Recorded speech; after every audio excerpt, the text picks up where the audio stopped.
80 का दशक वो सुनहरा समय जब बॉलीवुड में कई नए नए अभिनेत्रियों का सितारा ऐसा चमका कि सिनेमा घरों में उनकी अदाओं और संस्कारों का जादू हर दिल पर छा गया। लोग उनकी खूबसूरती और अदाकारी के दीवाने हो गए, लेकिन समय का पहिया कभी नहीं रुकता। 80 का दशक खत्म होते होते और 90 के नए दौर की शुरुआत के साथ इन अदाकाराओं का जादू धीरे धीरे फीका पड़ने लगा। फिर भी कुछ चेहरे ऐसे थे जो लोगों के दिलों में आज भी बसते हैं। इन्हीं में से एक का नाम है नीलम कोठारी। नीलम की मासूमियत और उनकी सादगी ने 80 के दशक में एक अलग ही लहर पैदा की। उनकी खूबसूरती ऐसी थी कि देखने वाला बस देखते ही रह जाए। लेकिन क्या आप जानते हैं कि आखिर ऐसा क्या हुआ कि उनकी चमक वक्त के साथ धुंधली सी हो गई। नीलम कोठारी का जन्म 9 नवंबर 1969 को हुआ। एक गुजराती ईरानी परिवार की ये बेटी बचपन से ही अपनी मासूमियत और संस्कारों का एक सुंदर मिश्रण थी। उनके जीवन में पहला बड़ा बदलाव तब आया जब उनका परिवार बैंकॉक चला गया। इस नई दुनिया में नीलम ने अपनी स्कूली शिक्षा पूरी की। बैंकॉक में रहते हुए भी नीलम का दिल मुंबई में बसा रहता, क्योंकि मुंबई में उनके दादा दादी रहते थे। वहां जाना नीलम के लिए किसी उत्सव से कम नहीं था। उनके दादा दादी का फ्लैट फिल्म निर्माता रमेश बहल के परिवार के पड़ोस में था। रमेश बहल के बच्चे गोल्डी और सृष्टि नीलम के बचपन के साथी बन गए। एक दिन गोल्डी बहल की बर्थडे पार्टी में रमेश बहल की नजर नीलम पर पड़ी। उस पल रमेश बहल को ऐसा महसूस हुआ जैसे उन्होंने एक चमकता सितारा देख लिया हो। वो खामोश रहे, लेकिन उनका दिल कह उठा कि ये लड़की एक दिन उनकी फिल्म का हिस्सा बनेगी। रमेश बहल के दिल में उठी वो ख्वाहिश लंबे समय तक दबी नहीं रही। कुछ समय बाद उन्होंने नीलम के पिता से संपर्क किया और उन्हें अपनी फिल्म में कास्ट करने की इच्छा जाहिर की, लेकिन जवाब आया वो अभी बहुत छोटी है। उसी वक्त नीलम की दुनिया स्कूलों की खिताब और बचपन की मस्ती तक सीमित थी, लेकिन उनका दिल कहीं और ही था। 2 साल बाद जब उनके पिता ने उनसे पूछा, क्या तुम फिल्मों में जाना चाहोगी बेटा, तो उनके चेहरे पर एक अजीब सी चमक आ गई। बिना कुछ सोचे उन्होंने तुरंत जवाब दिया, जी हाँ। नीलम को पढ़ाई से ज्यादा अपनी पहचान बनाने की चाह थी। जब वो अगली बार मुंबई आई तो रमेश बहल ने उनका स्क्रीन कास्ट किया। उनके अभिनय में जो मासूमियत थी उसने रमेश बहल को यकीन दिला दिया कि वो उनकी फिल्म जवानी की अभिनेत्री होंगी। 1984 में ये फिल्म रिलीज हुई, लेकिन ये फिल्म दर्शकों के दिलों में अपनी जगह नहीं बना सकी। ये बॉक्स ऑफिस पर फ्लॉप साबित हुई। नीलम का दिल टूट गया।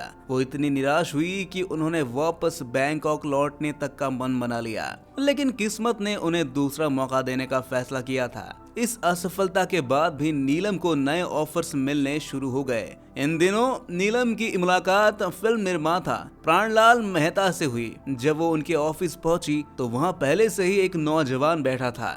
ये नौजवान अपनी फिल्म के लिए ऑडिशन देने आया था। वो लड़का था गोविंदा।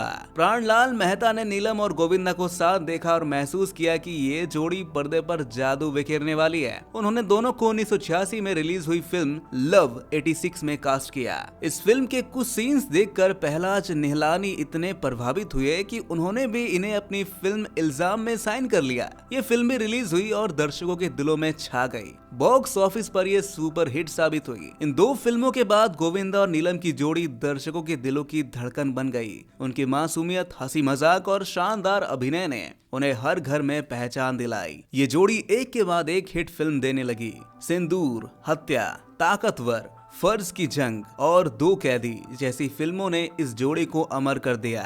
पर्दे पर इनकी केमिस्ट्री जितनी शानदार थी, पर्दे के पीछे उनकी दोस्ती भी उतनी ही गहरी थी। लेकिन हर खूबसूरत कहानी में एक मोड़ आता ही है। गोविंदा और नीलम की दोस्ती हंसी मजाक और सहजता से भरी थी, लेकिन गोविंदा के दिल में नीलम के लिए कुछ गहरे जज्बात थे। वो दोस्ती से ज्यादा महसूस करने लगे थे। लेकिन गोविंदा की जिंदगी में एक छिपा हुआ सच था। वो पहले से शादीशुदा थे।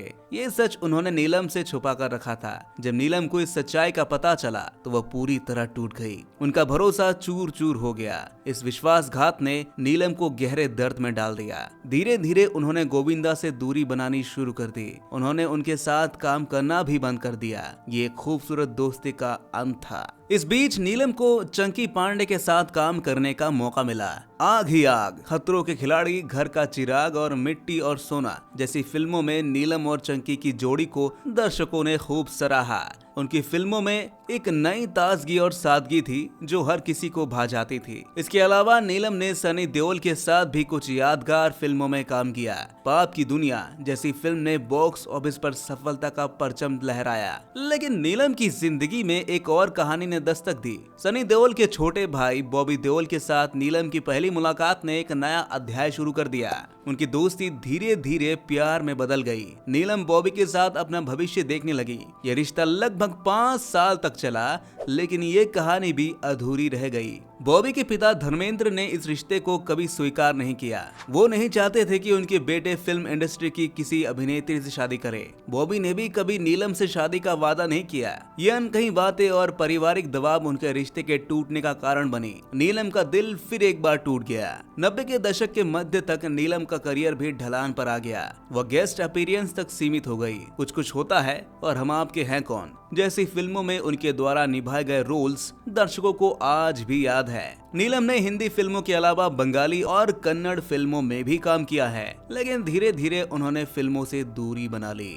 नीलम की जिंदगी में एक और बड़ा मोड़ तब आया जब उनका नाम काले हिरण शिकार मामले में जुड़ गया। सलमान खान और अन्य सितारों के साथ उनका नाम भी इस विवाद में आ गया। ये नीलम के लिए बेहद कठिन समय था। 2018 में कोर्ट ने नीलम को बाइज्जत बरी कर दिया। इस फैसले ने उन्हें राहत दी, लेकिन ये घटना उनके जीवन का एक कठिन अध्याय बन गया। इसके बाद उन्होंने बॉलीवुड से पूरी तरह से दूरी बना ली। इसके बाद नीलम ने अपने पिता के ज्वेलरी बिजनेस को संभालना शुरू किया। इस दौरान उन्होंने लंदन के उद्योगपति निर्मल सेठिया के बेटे ऋषि सेठिया से शादी की, लेकिन ये रिश्ता भी ज्यादा लंबा नहीं चला। 1 साल बाद ही उनका तलाक हो गया। इसके बाद समय ने नीलम को एक और मौका दिया। उनकी मुलाकात टीवी अभिनेता समीर सोनी से हुई। 3 साल तक एक दूसरे को समझने के बाद 2011 में नीलम और समीर ने शादी कर ली। शादी के बाद नीलम और समीर ने एक बेटी को गोद लिया जिसका नाम आहाना रखा। इसके बाद नीलम ने अपनी जिंदगी को अपने परिवार और ज्वेलरी बिजनेस को समर्पित कर दिया।